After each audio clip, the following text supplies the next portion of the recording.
yeah, the connection just dropped out, and I think that's why Esther was crying because I think her tablet stopped working. Just Yeah, it is a sad thing when the internet dies, isn't it? this is so sad. Alexa, play Despacito. Um, but yeah, it's like so. You were saying about Ash Blossom, where because it obviously it hits the grave to activate its effect. Yeah, so once it hits the grave, you drop cold by the Called by yeah, grave, yeah. Good point. and then you hit Ash in the graveyard, banish that, and then negate its effect. Yeah, that's that. I mean, that's the point. I was gonna say a lot of people main deck Called by the Grave. Um, I don't know whether it's a main deck or side deck card myself. It depends on the deck you're playing. Yeah, exactly. I was gonna say it really does depend. I don't actually own a copy of Called by the Grave, which is probably a bad idea. I own a play set. It's gonna be something I'm gonna get a hold of. I don't even know how much you can get them for. It's like I think they're like £5 or £6 for Yeah, one. that's not bad. That's not bad then. It's not too bad. It's like I'm just one of them things like where I'm like I prefer. I mean, there's a lot of cards I like. It's like one of the decks I run. I just run it's like my Necros deck. A lot of people say, "Why don't you run 3 Dark Rule and no more?" I'm like, well, I don't have space for 3 Dark Rule and no more in the deck because I'm trying to optimize space. I just run one because I don't often need to play Dark Rule or no more because I use Unicorn to negate my opponent's extra deck monsters. And anyway, we all know how Leicester feels because when the internet dies, we all want to cry.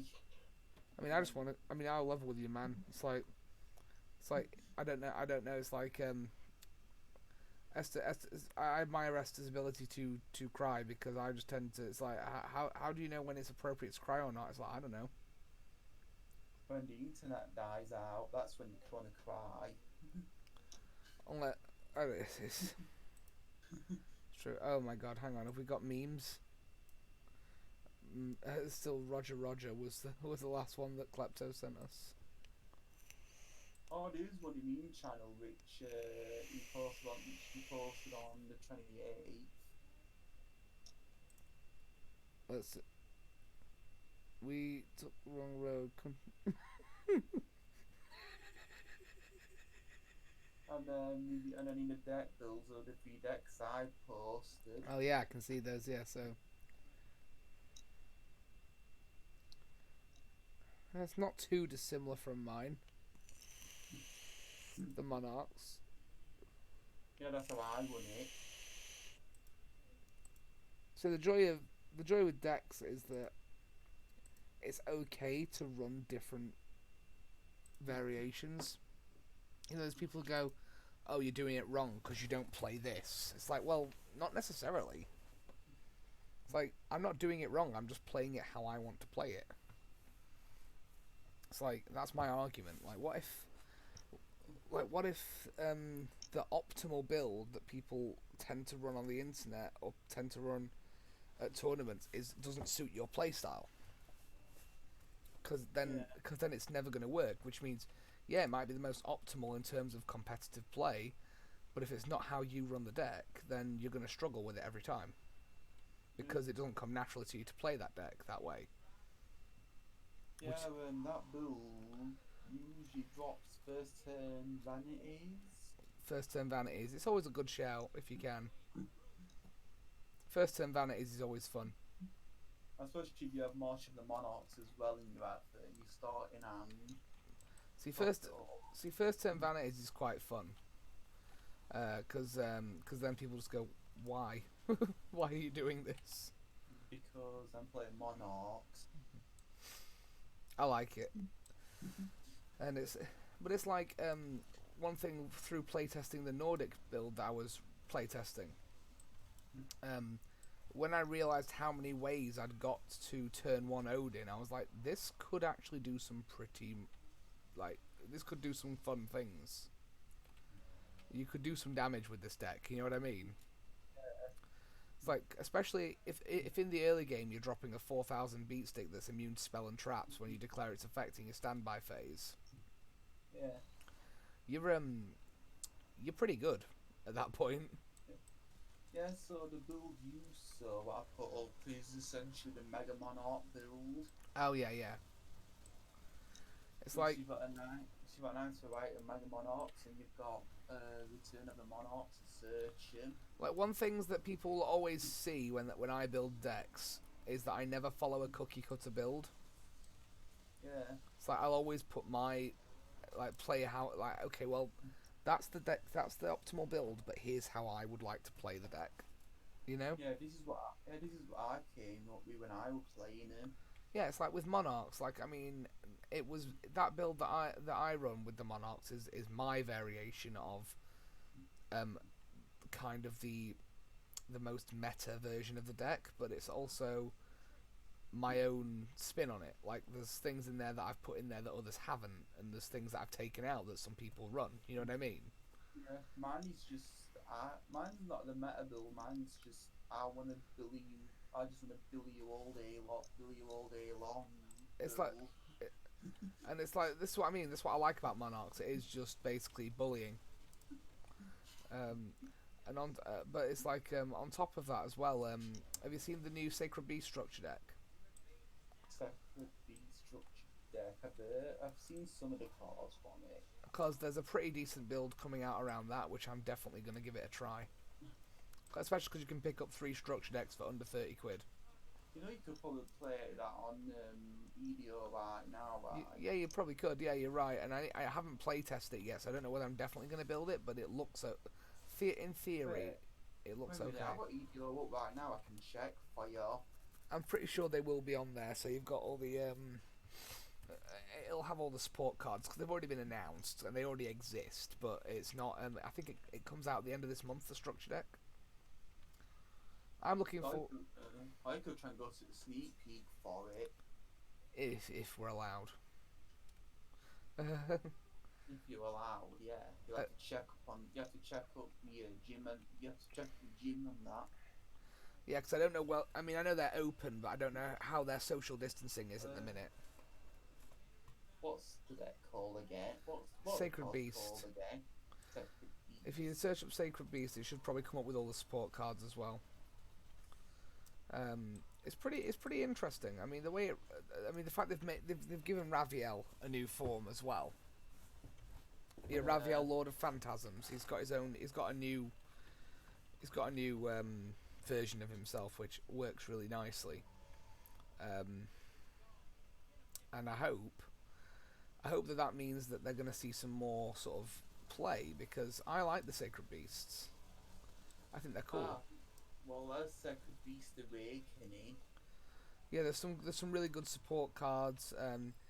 You know, they've just got the structure deck treatment, which I think is actually, it's about time, because that means probably still not new meta. Yeah, but for me, I'm not too fussed about playing meta. It's like Necros isn't meta either, but it can still beat a lot of meta decks. Yeah, it says here, Sacred Beast Awakening or CG. Yeah, because the TCG version comes out later this month. So they are out in your book. You've got to play on the OTG bank or OTG list to be able to use it. Oh yeah, I mean that's where I was testing the new Dark Lord support that's coming out in August.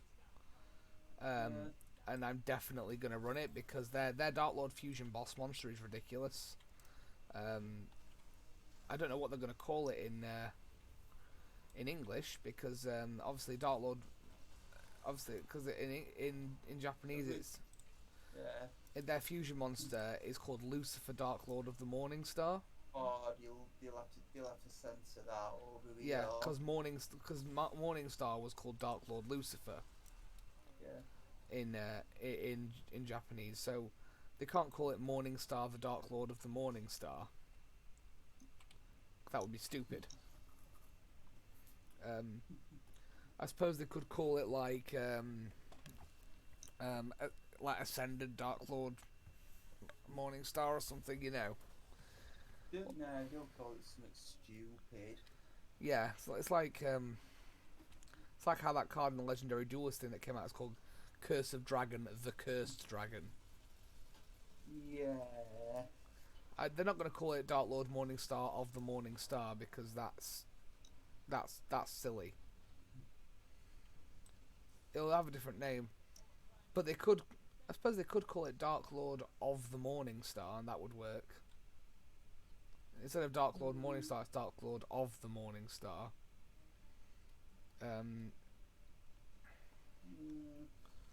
Or Dark Overlord Morning Star, or something like that, Yeah. But it still has to be called Dark Lord, because it's a Dark Lord monster. It's a Dark Lord boss monster. It's the new boss monster for Dark Lords, and it looks really good. And it's like, if you use Morning Star as part of the fusion material, it has some really. It gives it some more interesting effects. Like, it gives it kind of extra immunities. Yeah. Which, for me, it's like Dark Lords were fine if you played them right. But now they're getting the support. It's gonna give them that little bit of a late game boost that they need. But then if you can turn one into Lucifer of the Morning Star, so the fusion, then you're in a good situation, because if you get that out early game, that's 4,000 attack. It's effectively the Odin of Dark Lords. It's the big boss monster. It's hard to get over. It's hard to get rid of. And basically, what you want to do to counteract it is stop it ever being summoned in the first place. Yeah. Basically, so you are going to build the Sacred new Beast. the new Destiny board deck on ER. Yeah. Won the field spell, Oh yeah, definitely. so you don't have to place them in the spawn trap zone. You can place them anywhere, can't you? Then. Yeah, you can place them as monsters, but you can't be attacked as destroyed as monsters. No, because how can they? They don't have an attack or defense. Yeah. But it's frozen though. It's a good caveat, because I mean that just makes Destiny board more playable. I mean, it's not a fantastic idea in terms of Destiny board is always going to be a tricky card to play. But it makes. No, it's even more tricky in Duel Links. Oh, in Duel Links, I've not played Duel Links. Because it's a skill, not a card. Oh, is it? And it's really awkward to get, and it's really awkward to set off. Oh no. So basically, what you need to have to do is you have to get your life points down to 2,000 or less, which is not that hard. Yeah. And you've got to get Dark Necrophilia in the graveyard to trigger it. That's a bit strange. But what you do after that is you just start dropping Ring Karibos and Spear Karibos and whatnot, just to stop from taking any future damage after it's triggered. Yeah. I've actually run like a game yet. One thing I really wanted to see was more support for the Orichalcos archetype. Just work. No, I mean it's not great. I just think because, of course, in the anime, you got Dexia, you got Aristeros, you got Malevolence. You've got all these other Orichalcos cards, but they were broken. Yeah, you don't want players having 20k life points and a 20,000 plus attack monster. It's like, how would you make them? What you'd have to do is find a way to make them reasonable. So just soften their effects a little bit. It's like we got Shuneros, which people just cheese 20k life points and just stall for a 20k plus boss monster. Oh yeah, make Shuneros like super, yeah. And then if you destroy that, you've got to put with the infinite attack snake monster. Oh yeah. I don't think that should see play. I don't think the Great Leviathan needs to be made. I don't think you're allowed to use it any index anyway. Yeah. Thank God. It's like one thing that frustrated me as well, with the Nordic monsters, is that they released Jormungandr, the Nordic Serpent. Yeah. but it just isn't a good card. Do you know what I mean? It's like Jormungand is supposed to be like a big thing in Norse mythology. It's the world snake. It's what brings about Ragnarok. Yeah. And it's like, you could have at least made it good. You could have made it an Exceed monster. You could have made it two level 10s, and you can make it. Instead, they just made it an effect monster, which summons to your opponent's side of the field. Yeah. It's like, for me, I'd have rather had Jormungand as either a Link or an Exceed monster. Also, alternatively, you could also look at like what they did with Fenrir, which was like Fenrir, the Nordic beast. Yeah. Again, summons to your opponent's side of the field. Well, why couldn't that have been a Link monster for Nordic beasts? Because you've got Gulvig, which is effectively for Odin, but you can use it for all of them. It's a Nordic ascendant, which is Odin's archetype. So why could they not have made Fenrir, the Nordic beast, a Nordic beast Link to get Thor out easier? Yeah. And Jormungand could have been a Nordic Alpha Link monster to get Loki out easier. You know, have 3 different variations where they all have the same requirements, but they're all specifically for a certain kind of Nordic monster.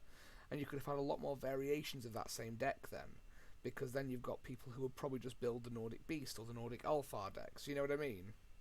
Yeah. As opposed to just, like, don't get me wrong, I'm a Nordic player. I've been a Nordic player since 2011. Which is why I wanted to make the deck more up to date, which is why I've done my best to make it relevant, and I'm still tweaking it, still thinking about maybe putting hand traps in there, maybe putting Called by the Graves in the main, things like that, you know what I mean? Yeah. But it's like I preface in the build that I've like put up there, right? It's like something that I have done is I've already put that up there and said, I think that this is okay, but I think it needs work, but I'm not going to know if it needs work until I playtest it and find the problems, which I've been playtesting, and I've not, and this is the build that's got the least problems. Like, a lot of people asked why I've got Honest in there, and it's like, well, because Odin's a light monster. Yeah. And also, you've got fairies in there, light fairies. So you can, in theory, you could, because Gulvig's got very low attack. I think 800 attack. Yeah. Which means she's not. Obviously, she can't be destroyed due to the effect. But what you could do is you could use Gulvig to go over an opponent's monster and drop Honest. If you wanted to get rid of a monster quickly, use Gulvig with Honest to run it over. I can think of better ways to use Honest. Honest is fine in the deck, and people are like, you don't need Honest. I'm like, no, but it's nice to have it.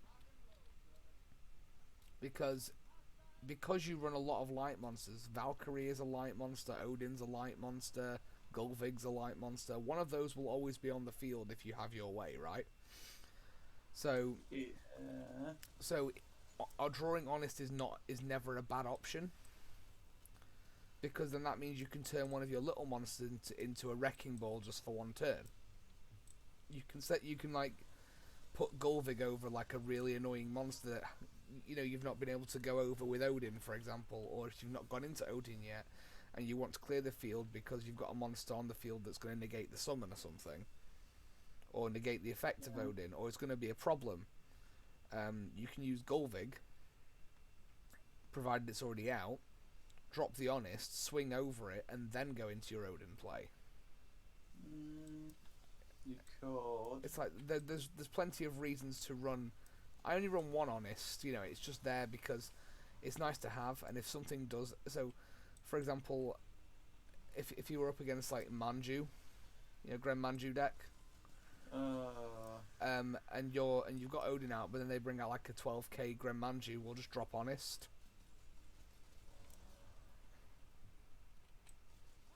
And then that means that Odin's going to go over it regardless of how high the attack is, because it gains the attack. Yeah. Which is like, well, it's a good counter for those kind of power creep cards like that, where Gren Manju is going to be like ridiculous, you know what I mean? Oh, Do you mean the lobster one I call Dr. Zoidberg? Yeah. It's like Gremanju. There's a really good variant of Gremanju floating around at the minute, the Gremanju stun. Uh, It's quite fun. Don't get me wrong, it's annoying as hell, but it's hilarious. You know, you basically just stop your opponent playing, then wait until stall out until you drop a Gremanju that's got like 12k attack, oh god. which is fine. But then what? Then the problem is if at any point, you know, it's like the problem I find is it's like when people someone was running a hero deck and it's just it's what's quite funny is they didn't realize the person I was playing against that, you know, evil hero Dark Gaia, Yeah. which can be really strong if you play it in like a deck that's got a lot of rock monsters and stuff. Yeah. Evil hero Dark Gaia can be really powerful and they can make like a super strong Dark Gaia. Yeah. But if at any point its effect is negated, even temporarily, its attack goes back down to 0. Yeah. Which means that you let them make the big play, then you just then you just drop Veiler, and then they've got a 0 attack Dark Gaia they've just wasted all their resources on. And it's great because then they just go, why would you do this? And you're like, well, but it's the same thing with Chimera Tech. Chimera Tech, you negate the effect at any point it goes down, yeah. Or you just drop a marshmallow on it. Or Spirit Reaper. I used to love Spirit Reaper. I used to run it in like every deck. No, that marshmallow were best in Fog Monarchs. I just used to run Spirit Reaper just because I knew it would make somebody angry. Like, I made a few people angry with that. It's like, oh, I'm sorry, you can't destroy this unless you have something that specifically designates it as a target. Have fun with that. It's like, why are you playing this? I can stall until I get the cards I need. Yeah, I was just in Fog Monarchs. I was just essentially stolen for Monarch tributes. See, with Spirit Reaper, I remember I used to use it in Dark Worlds quite a bit. Yes, I remember. And it wasn't necessarily because Dark Worlds weren't very good, but if you drop Spirit Reaper, and what I used to tend to do was wait to drop Spirit Reaper. So if they stopped my special summon, and they stopped me getting my Grapher out when I wanted it, that's when you could drop Spirit Reaper and just stall out till you get to do Grapher again. Yeah. Another card I've teched into my Norda deck is compulsory escape device. You can have a 3 now. I know. The escape device is the one that bounces back to the deck. Yeah, there's another version as well. Is there? What's the other one? You bounce one back as well as your opponent. Yeah, that's the escape device, not evacuation. Escape device, and the escape device is the one I run. And the reason I run that rather than evacuation is because I can then send Gulvig back, or Odin back, depending on the situation. Make another Gulvig, make Odin again, and that means that you get to start the whole process again, and you've not lost. It's like that. It's interesting because if you send it back to the deck, it's like that's fine. But I feel like sending it back to the hand sometimes isn't enough. You know, like sending your opponent's card back to the hand. Yeah. Because if they've got something they can just drop from a special summon, it's like think about it this way. It's like it's not something you're going to come across. But let's say if you compulse a Cyber Dragon, what's going to happen? They're just going to summon the Cyber Dragon. Because they can specials. Unless you wait until the normal summon another monster. Yeah, this is what I mean though. It's like, for me, with compulsory evacuation device, there's too many holes in it. It's still got all about timing. Yeah, but whereas compulsory escape device, you've got a little bit more leniency with timing because it goes back to the deck. Yeah, but not too much. No, that's true. It's like if it's something they need to have in hand to summon, or it's something from the extra deck and you bounce it back. Yeah. it can be quite handy. So say they just made Boral Sword, right? Do it. Yes. You could do it then, unless they can get Yeah, another, unless they've but got another 3 effects monsters ready to go. but from what I've seen, by the time from my personal experience, Mm.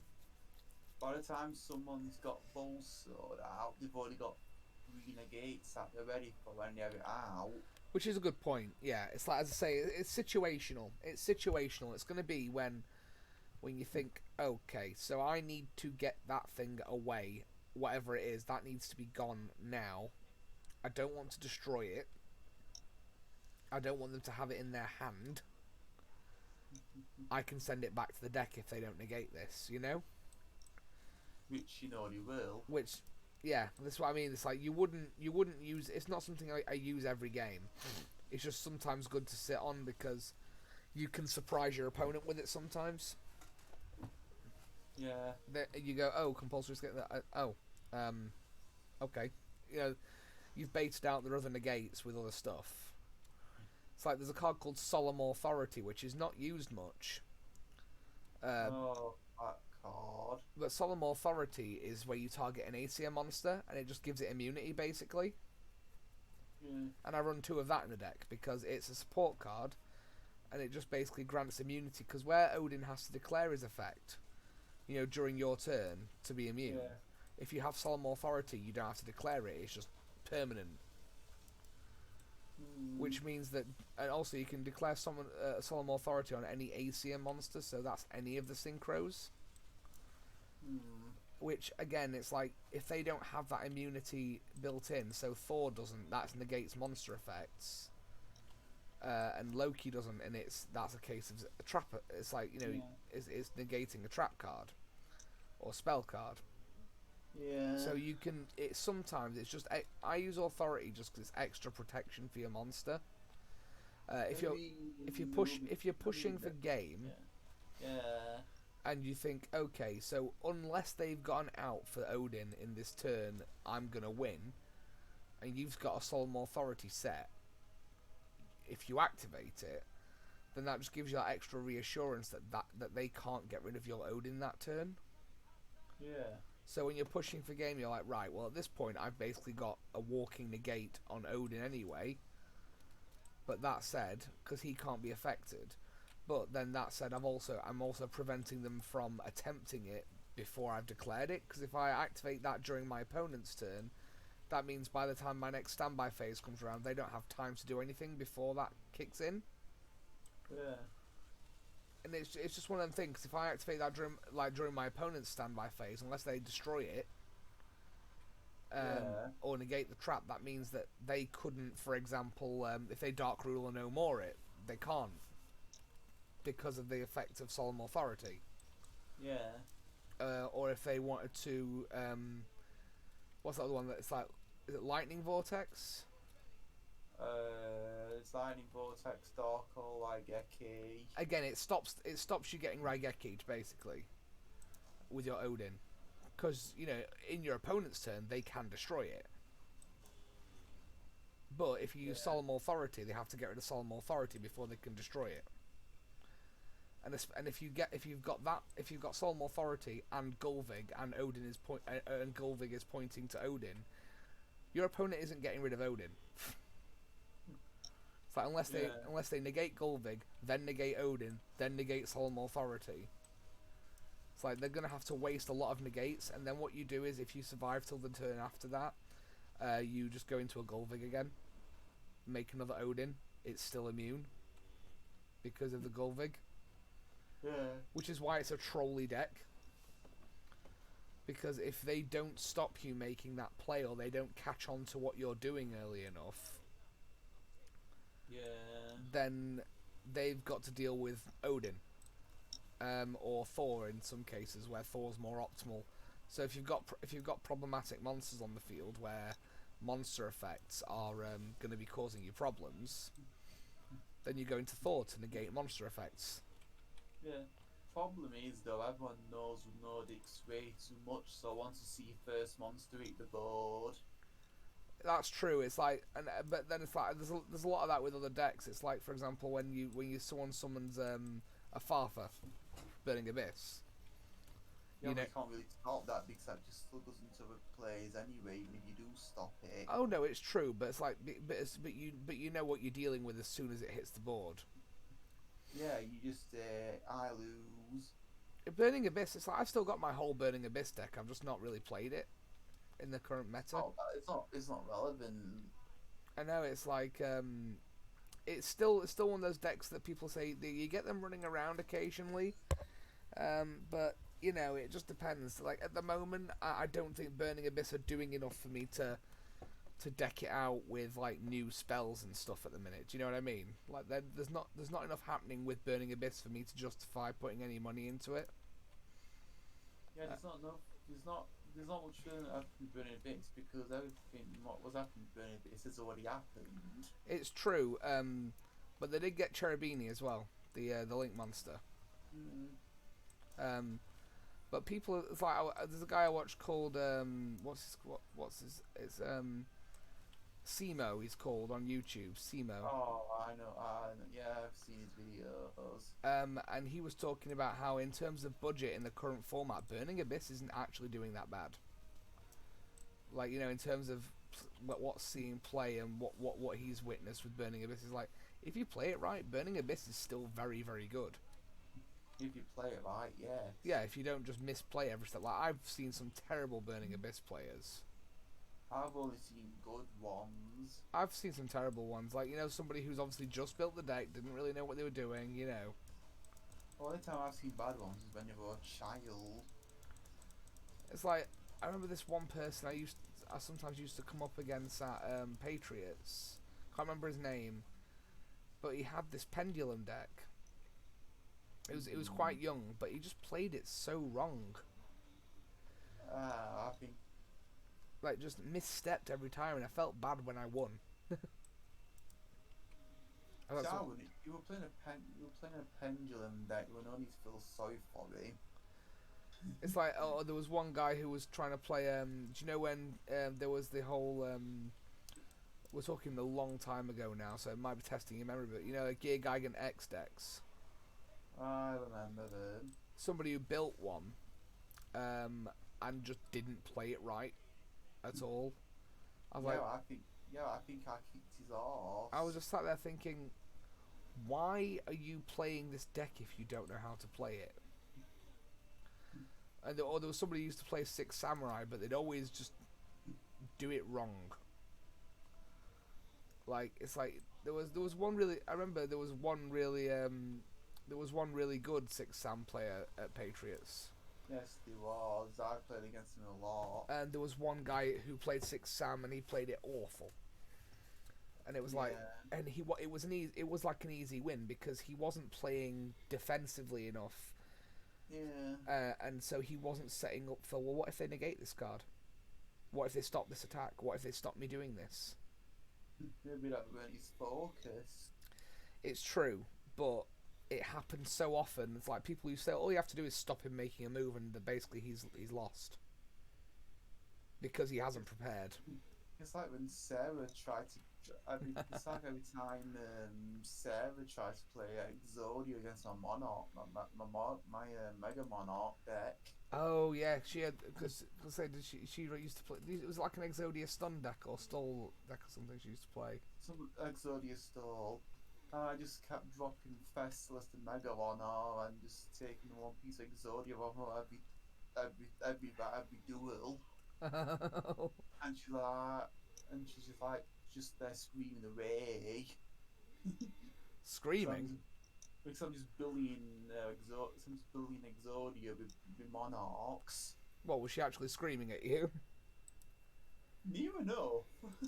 It's like the time when she called a judge on me when I was playing Burning Abyss, and she was playing Cosmo. Oh, she loved that deck. You know the moment I told her that the big boss monster went to 1? Yeah. She was devastated.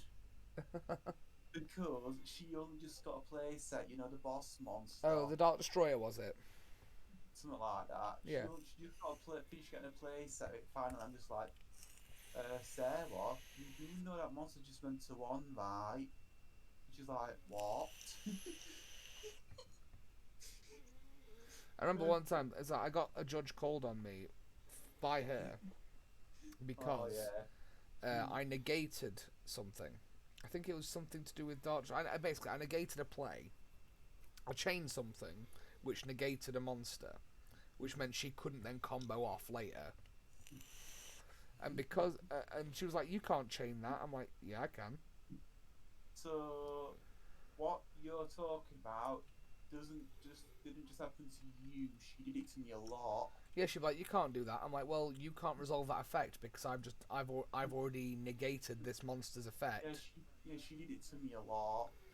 And then it's mad because then she called a judge, and the judge came over and went, "Right, what's going on?" And then she explained, and then he asked me, he's like, "Right, what? Just show me what you did." And then he looked at her card, looked at mine, and went, "Have you read the card?" To her. Honest, and she's like, "What do you mean?" And he's like, "Read the card." Yes, read the card. Like, read the card. It says here, you target one monster on the field, its effects are negated. Right? So he's negated the effect.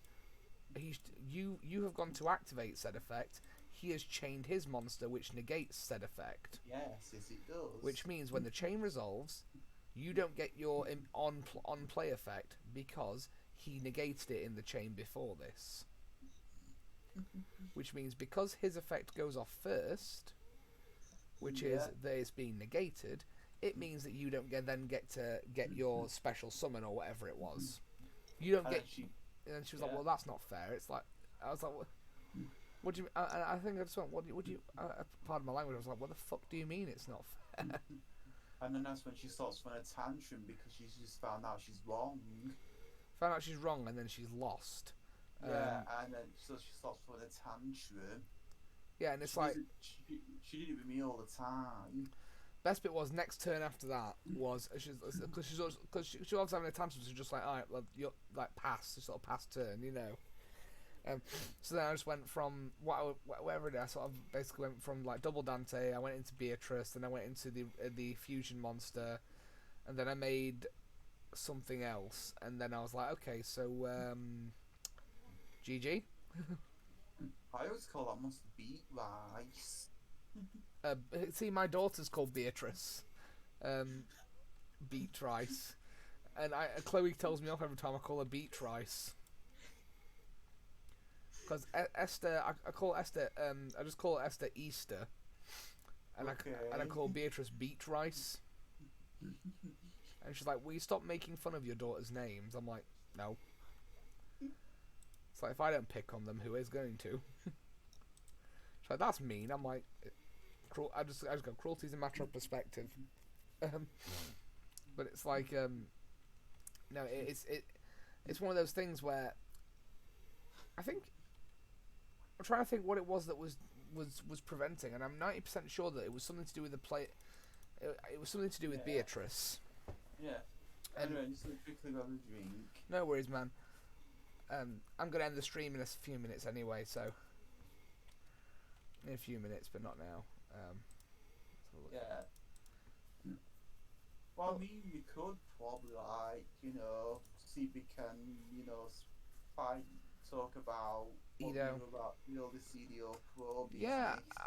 Yeah, definitely. I mean, it's definitely something we can talk about. We just need to find an appropriate time to do it. And yeah, definitely. Just I don't even know what time I'm working tomorrow. Jesus. I don't know what time would be best for you though. Because it's all down to you really. Yeah. I just need to have a look at that because obviously my next stream will normally be on a Wednesday. Yeah. But I have an exercise class at 8:30 on a Wednesday. Yeah. So we need to work out because where we go. Because we need to stream somewhere between our time. Yes we do. Yeah, definitely. And I need to find out how to set up how to set up streaming video. I think what you would probably do is you would get your screen capture, so just capture what's on your Which one? current. I've got two. I've got desktop and I've got game capture. I've got both. What I do is like, because for some reason my desktop wasn't capturing Destiny 2. I just have it on screen capture, so it captures whatever's on the screen. Yeah. Which is So I should be fine if I have both on still. yeah, because you should be able to see that. You know, the way you got to look at it is it's got to be all it has to be able to do is work out what's on your screen, and if you're using Edo Pro and it's on your main screen, you're fine. Yeah, because I run both desktop and game capture, you know, just in case I stream anything that doesn't use game capture. Yeah. Oh, I got a new shell for my ghost. Nice. The eyeball shell. What? What day do you stream after Wednesday? Usually Friday. Fridays. What are you usually doing Friday other than family time? I work. That's an issue then. Because I work every day except the weekend. What about Mondays? Mondays, again, I work at work, but I work Monday, Tuesday, Wednesday, Thursday, Friday. In terms of Saturday, well, we don't know what I do, because I normally like stream on a Saturday as well, but the thing is, with the bars reopening, yeah, you're gonna go drinking. Well, what I was thinking is, because me and Chloe haven't been out like on a date night for a while. Yeah. If the places we want to go are open, which they weren't last Saturday, which is why I just went out with a few friends to a pub, just to have a catch up, because I hadn't seen them in, well, like literally 100 days. It's like it's been too long, and I felt like I'd forgot. I wasn't even sure if I existed anymore. So from what you've just told, so from everything you've just told me, it sounds like Wednesdays are the best days from everything you just told me. Yeah, I mean, with my exercise class on a Wednesday, that finishes at about 9:30. 9:30 morning. Night. That's an issue. Yeah, this is what I mean. So probably the best day is like a Monday. Yeah. Possibly. You would have to let me know, you know. Yeah. Work. Yeah, what I'll do is I'll speak with Chloe about it, because obviously I need to let her know if I'm doing a stream at an earlier time, so that she's clear on what I'm doing as well. Yeah. So what you'll have to do is you'll have to message me what time. Yeah, I'll tell you. Is that good, and then I can start to work with that time on Monday. That's what I mean. Yeah. So what I'll do is I'll discuss. I'll be speaking to you, I'm sure, throughout the week anyway. But I'll work out which time is best and which day is best, because then we'll work with that, because I think Monday might be a good day, just because obviously my schedule is all over the place at the minute. So mine's always all over the place. See, mine's all over the place because work, we were doing 9 till 5 every day, which is fine. But now they've decided we're doing sort of slightly varied times. So today, for example, I did 9:15 while 5:15, which I think is like a really silly adjustment. Yeah. Like, I get why work do it, but I'm like, you've changed my shift by 15 minutes. Literally, what's the point? You know what I mean? Like, 15 minutes doesn't make a lot of difference.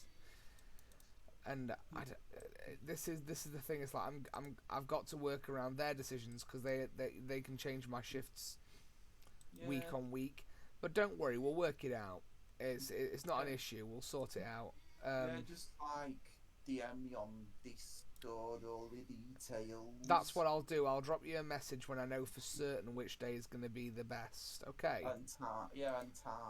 Yeah, cool. I'll say which day and which time we should do it, and see if it works with you. Try and get it between my stream time and your stream time. Try and get in between. What sort of time would you prefer then? It's like sort of 7 or 8 o'clock? Well, I'm on stream at 6 PM, so 7, 8. 7, 8-ish. Okay, I'll keep that in mind and I'll see what I can do, okay? I can live with 7 or 8 ish. That's fine with me. I'll see what I can do in terms of working that around other stuff. I'll see what I can do, and then as soon as we've got a set time, we'll definitely do it. Okay. Yeah. It's like I'm gonna get off anyway because I'm gonna end the stream because I am very tired and I do have work in the morning. Yeah, I did it. Yeah, I did a short stream the other night. Yeah, it's like, I mean I've done an hour and a half, but it's like when I'm working, sometimes it's hard to do more than an hour and a half to 2 hours, just because otherwise, it's like if it's a Friday night, well that's fine because I don't have to be up in the morning. But like I'm gonna have to get up. Well, I'm gonna have to when I go off here, I'm gonna have to open up my work laptop and try and work out what time I'm supposed to be in. Yeah. Because for some, once you find out how to set up streaming EDO, like if it's game capture this desktop capture, yeah, then you'll have to let me know on that because I only know how to set up to stream that way online. I do it with desktop. I've worked out that I can capture EDO with desktop. Oh, so just leave both active and you'll be fine. You'll be fine. Yeah. Don't worry. So I'd say so. What I'm going to do is I'm going to end the stream here, guys. Thank you so much for watching and tuning in. Don't forget to leave us a like, comment, and subscribe on YouTube or follow us on Twitch. We are trying to reach a follower goal of 30 at the moment, and then we're going to push for more than that. So thanks for watching, guys, and I'll see you on the next stream. And it'll probably be another Destiny stream next, but then it could be Edo as well. Just depends what we sort out. Yeah.